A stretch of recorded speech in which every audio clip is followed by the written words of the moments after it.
Let's explore a model risk use case. The most common use case is the need to add or change a risk model. Risk models may need to be added or changed for a number of reasons.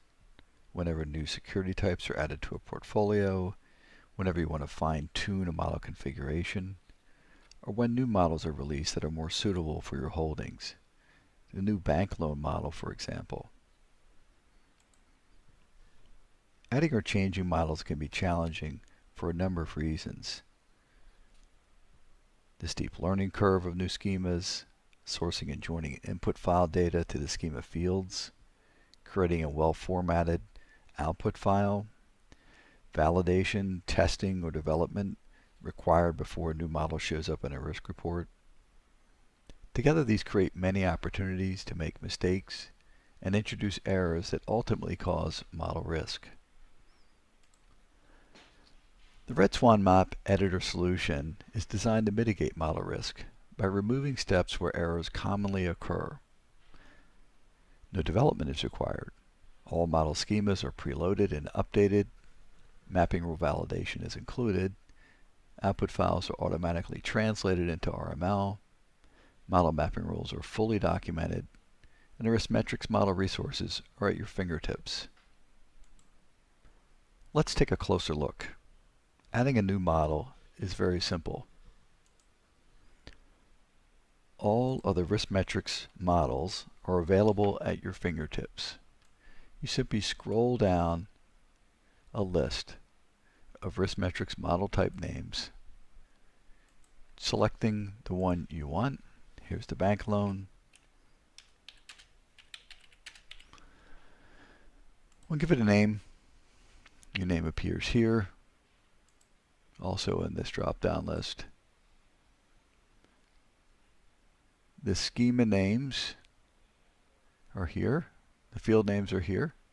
The ones in red are the required fields. As you hover over these, you'll notice that there is a definition for each one of them. We can expand it and see just how complicated this model gets. So it's very convenient that the research technical note is at your fingertips. Here you can see the inputs required, the analytics, supported statistics, everything you want to know about the RiskMetrics model that you're working on is right there. When we're ready to start creating a mapping rule, we will simply start dragging and dropping the source fields into the schema fields. It's that simple. There's no development work. In this case, I've used a field, that's the F. I could have used a calculated field, a constant, or an expression. If I want to see how we're doing, let's check on validation. Looks like we're missing a few things. Maturity date, for example. There it is. Let's go find a maturity date and add that as well. You get the picture. So what we're doing here is taking our source data.